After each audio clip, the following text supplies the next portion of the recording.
Pas saya kemana-mana, saya sempat punya lelucon juga. Kemana-mana saya selalu berusaha untuk melawan gerakan salafisme wahabisme. Tapi ternyata kandang saya di Madura kebobolan sendiri. Jadi salah satu pesantren kakek saya itu Abah Kiai Nawawi itu ternyata sekarang menjadi motor gerakan salafisme wahabisme di Madura. Dan ini bahaya. Saya sedikit bercerita, kemarin saya sowan ke salah satu cicit dari Mbah Syekhuna Khalil, namanya Mbah Yai Zubair Muntasor di Bangkalan, baru minggu ini juga. Beliau berkata, "Nak, kalau wahabisme ini datang ke Madura, maka Madura itu pasti akan tenggelam dan akan menjadi biang rusuh." Ya, saya dalam hati, nggak ada Wahabi aja orang Madura ini selalu bikin rusuh kalau berkenalan dengan soal-soal politik. Karena sekarang yang paling membelah-belah orang NU di Madura itu adalah persoalan orientasi politik. Makanya Assalamualaikum warahmatullahi wabarakatuh. Alhamdulillah. Alhamdulillahilladzi arsala rasulahu bil huda wa dinil haqq liyudhhirahu 'ala ad-din kullih wa kafa billahi syahida. Fa inna ahsanal kalami kalamullah wa khairal huda huda Muhammad sallallahu alaihi wasallam wa syarrul umuri muhdatsatuha fa inna kulla muhdatsatin bid'ah wa kulla bid'atin dhalalah. Kembali bersama saya Zulkarnain El-Maduri. Wah, saya itu kalau menyimak videonya Islah Bahrawi ini ya, bincang-bincang tentang Salafi Wahabi di Madura di depan kiai itu, berbicara seolah-olah Salafi Wahabi itu biang bencana di seluruh dunia Islam. Lucunya manusia yang satu ini menghubung-hubungkan peristiwa Wahabi ya, yang disebut bencana Wahabi itu oleh dia dengan para sahabat Nabi yang terbunuh gitu, persekongkolan dan sebagainya. Lucu banget, apa hubungannya? Kadang-kadang ingin apa, dia orang Islam yang menjual Islam terhadap orang-orang di luar Islam, ingin membenarkan tindakan-tindakan, ingin membenarkan bahwa di dalam Islam itu tidak benar gitu. Sebenarnya itu. Kemudian ingin memposisikan diri bahwa Islam Nusantara itu lebih baik dari Islam yang ada di Arab. Wah, Islam Nusantara itu adalah Islam warisan Nabi gitu. Entah Nabi yang mana saya kurang tahu. Kalau melihat cara berpikir Islah Bahrawi ya, kontaminasi pemikiran kesenangan dunia itu telah mencengkram Islah Bahrawi sehingga bisa berbicara apa saja tentang Islam. Yang jelas menjual Islam itu menjadi modal dia. Karena apa? Bayangkan Islam di masa sahabat, yaitu Amirul Mukminin Abu Bakar As-Siddiq, Amirul Mukminin yaitu Umar bin Khattab, Amirul Mukminin Utsman bin Affan, Amirul Mukminin Ali bin Abi Thalib. Keempat Amirul Mukminin ini tidak lepas dari sorotan Islah Bahrawi. Dan kemudian ingin mengatakan bahwa politik Islam itu tidak benar. Kemudian dibandingkan dengan Indonesia, itu lucunya itu. Dibandingkan dengan politik Indonesia. Padahal di Indonesia, politik Indonesia ini sudah banyak makan korban dari awal tuh. Kalau kita lihat di zamannya prakemerdekaan menuju upaya, kemudian di zamannya Bung Karno, berapa banyak pengorbanan yang dilakukan korban dari republik ini, itu banyak sekali korbannya juga. Bahkan juga membinasakan umat Islam yang banyak itu. Nah, dan yang selamat itu kebanyakan ya di luar agama Islam. Kalau kita lihat, yang celaka itu Islamnya sendiri pada waktu itu, yang dilakukan oleh kelompok-kelompok Islam tertentu ketika itu. Jadi ini jika kita lihat bukan di Arab saja, Nah, kalau Arab itu dijadikan acuan dari kehancuran agama Islam, itu salah besar. Anehnya kemudian Islah Bahrawi ini juga mengatakan, ya Islam Bahrawi mengatakan bahwa dia kebobolan gitu. Kebobolan yaitu salah satu pondok pesantren dari kakeknya Islah Bahrawi ini beraliran Salafi, dan itu dianggap bahaya gitu. Padahal kalau kita lihat di Madura ini rentan dengan masalah sejak dahulu kala. Mengapa harus Wahabi? Saya kira bukan karena Wahabinya, tetapi cara berpikir yaitu dari rata-rata masyarakat Madura yang memang temperamen itu. Termasuk Islah Bahrawi itu orang temperamen, saya lihat tuh. Ketika saya melihat debat dia dengan Mustafa Nahrawandaya, ya, itu kan temperamennya tinggi itu, nggak keluar Madura aslinya, itu keluar. Saya orang Madura juga soalnya, jadi saya bisa membaca mimiknya dia. Oh, nggak tahu apa benar katanya di luar itu kemudian dia tengkar, saya nggak tahu itu. Waduh, jadi di mana tadi yang berbicara bagus, begitu bagusnya Islam, begitu dikritisi sendiri nggak terima dia. Nah, itu dikatakan subjektif ketika lari kepada persoalan pribadi. Yang dibawa itu pribadi-pribadinya orang kok. Ya, kalau sudah berbicara Wahabi itu berbicara pribadi-pribadi orang yang ada di Wahabi namanya itu. Tidaklah kemudian mencari kemenangan bahwa kalau masalah pribadi tidak boleh dibicarakan. Salah itu. Ini kalau kita mau berbicara ya, kita bicara Madura. Madura itu cukup luas lah. Ada 4 kabupaten dari Sumeneb. Saya karena orang Madura asli ya. Dan 4 kabupaten, ada Sumeneb, ada Pamekasan, ada Sampang, ada Bangkalan gitu. Nah, masyarakat Madura itu mayoritas adalah NU. Nah, masyarakat Madura ini mayoritas juga adalah mazhab Syafi'i. Walaupun hanya sekedar mengaku sebagai penganut Imam Syafi'i gitu. Karena ketika ada orang melaksanakan ajaran Imam Syafi'i sendiri, yaitu di Masjid Mustaqbil, tepatnya di wilayah Parinduan Sumeneb itu. Masjid Mustaqbil ini adalah masjid komunitas Imam Syafi'i. Tetapi Imam Syafi'i yang aslinya, ketika melaksanakan ajaran Imam Syafi'i yang aslinya, Masjid Mustaqbil yang ada di Parinduan ini dianggap Wahabi juga gitu. Lucu itu orang-orang Nahdien ini, lucu banget.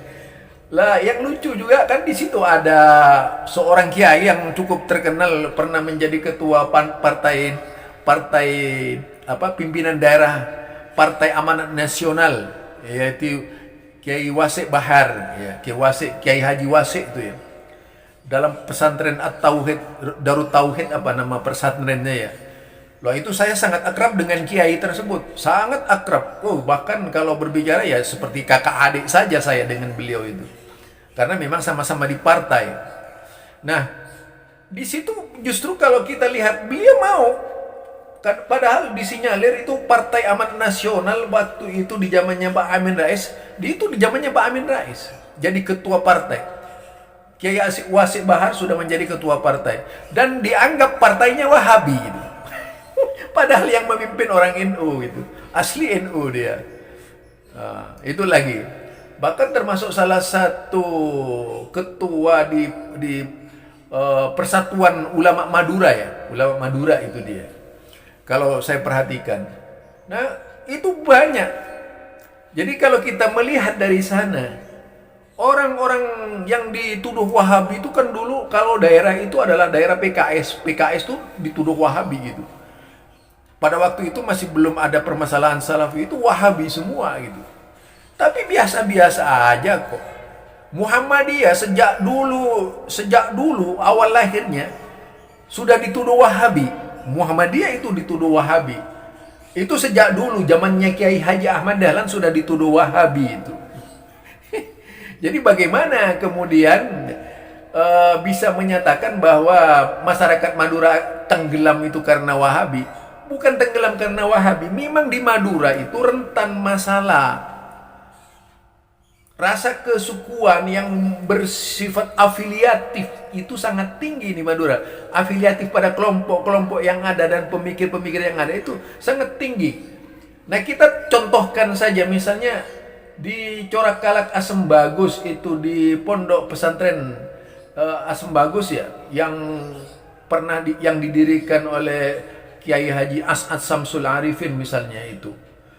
Di saat terjadi adanya PKB dan P3 saja itu di situ Bondo ini, situ Bondo.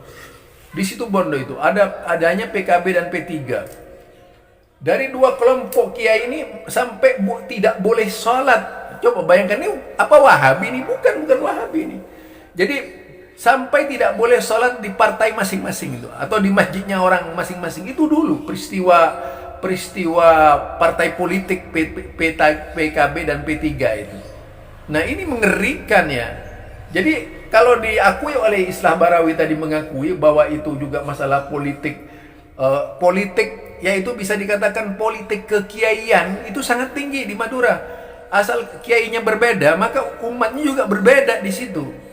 Bukan karena paham, sebenarnya fanatisme buta yang ada pada setiap kelompok yang ada di sana itu.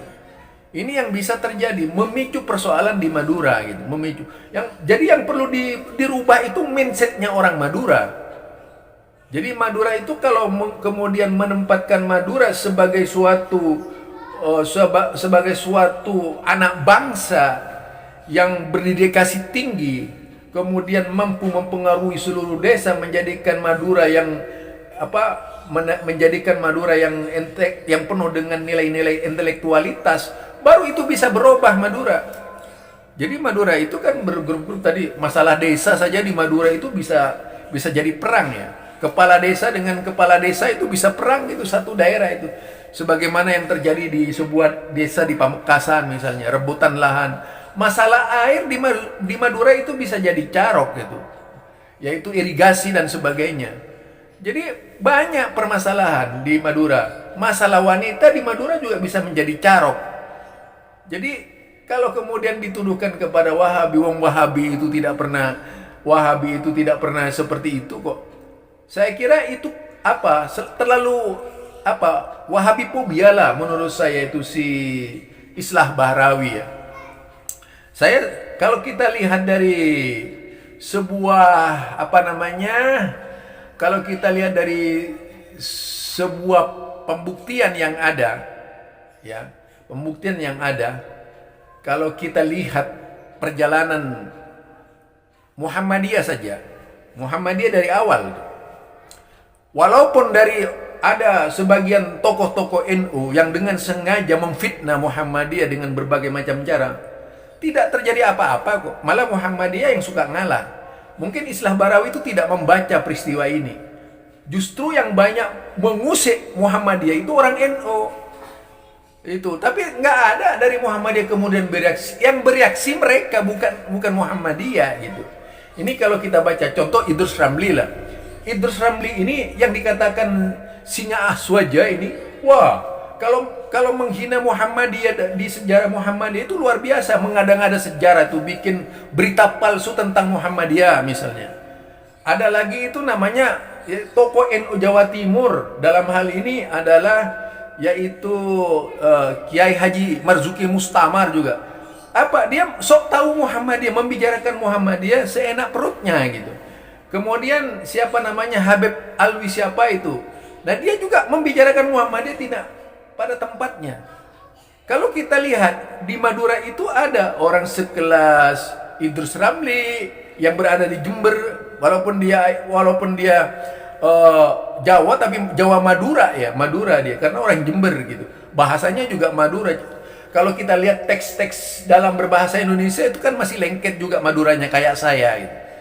Jadi itu yang bisa membuktikan bahwa di Madura itu kebanyakan cara berpikirnya kekakuan, bukan sebuah nalar intelektual, termasuk ambisi untuk mewujudkan cita-cita akan ditempuh dengan berbagai macam cara itu. Yang penting pandai bicara. Itu kebanyakan yang saya lihat. Orang cerdas sekarang bukan lagi dari sisi kemampuan analisis tajamnya, tetapi kemampuan menyalahkan sebuah pemikiran yang ada sebelumnya gitu. Lah, pembuktian demi, kalau saya membuktikan misalnya, wah itu lebih runyam lagi, membuktikan sebuah kondisi yang terjadi di Indonesia ini dari berbagai mata sisi, Itu bisa kita lihat.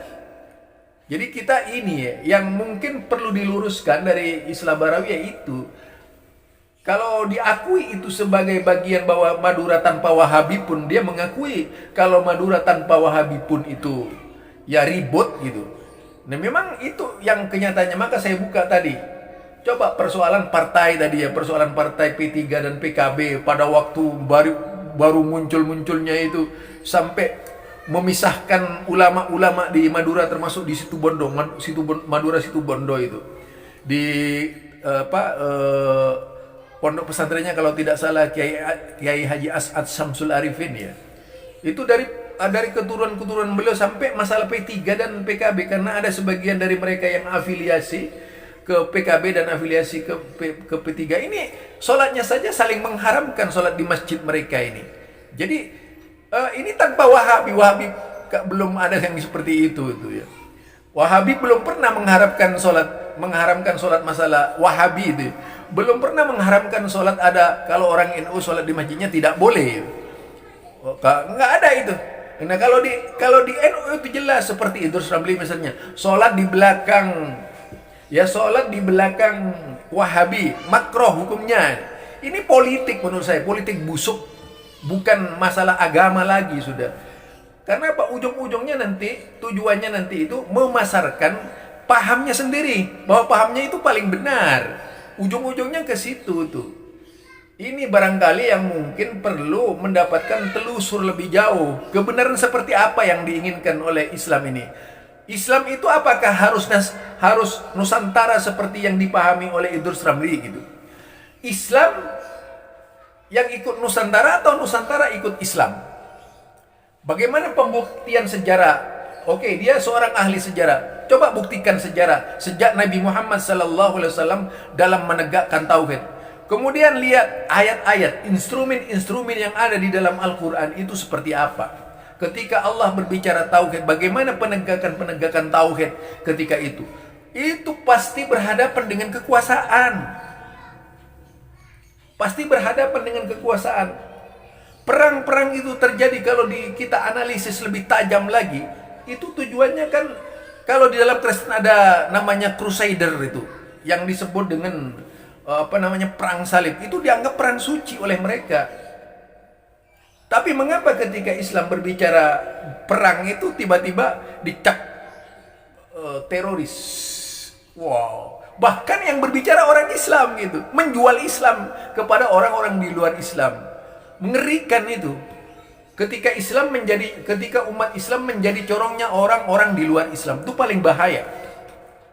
Berapa dibayar oleh mereka ini kalau kita mau menuduh ya?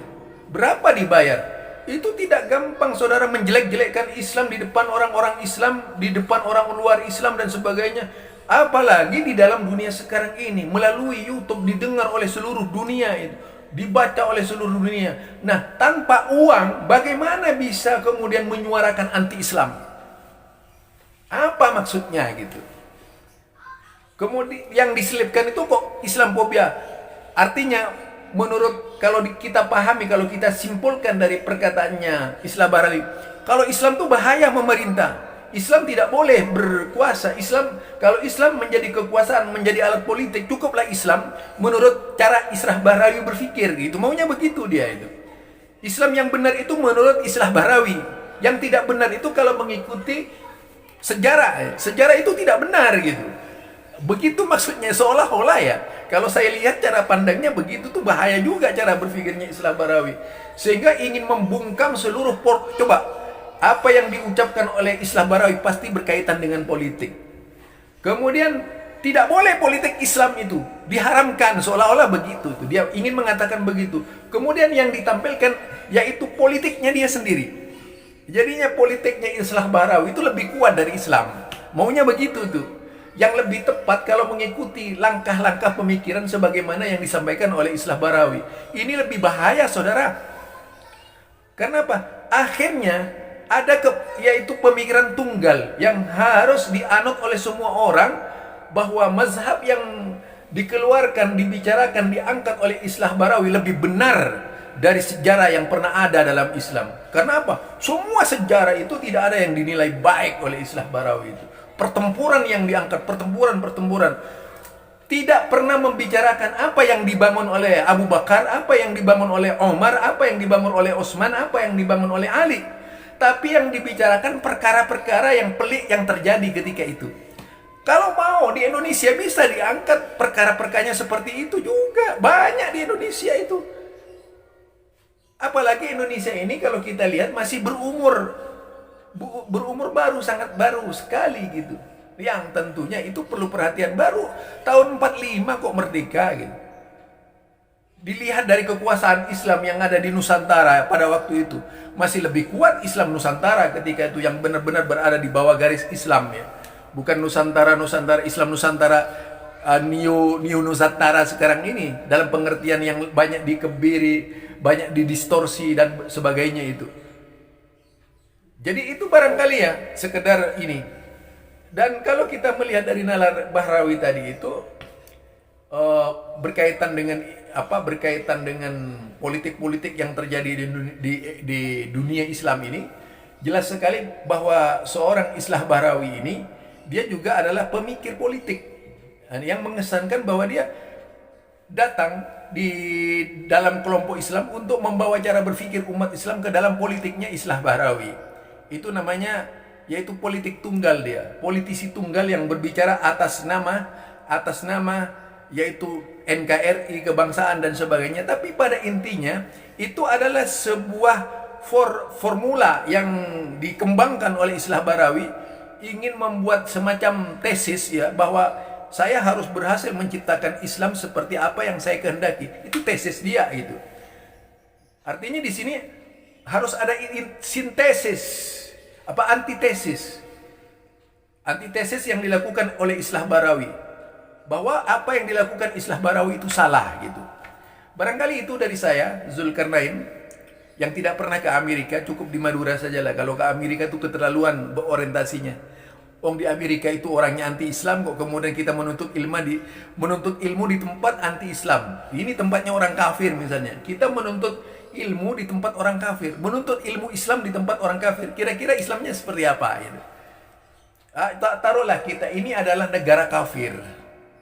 Di situ yang menjadi guru-guru ada ulama tafsir tapi kafir gitu. Ada di Amerika itu, ada ulama hadis tapi kafir gitu. Kira-kira penyampaiannya objektif tidak? Ya tidak objektif lah. Barangkali ini dari saya, Zulkarnain Al-Maduri. Subhanakallahumma bihamdika asyhadu an la ilaha illa anta astaghfiruka wa atubu ilaik. Assalamualaikum warahmatullahi wabarakatuh.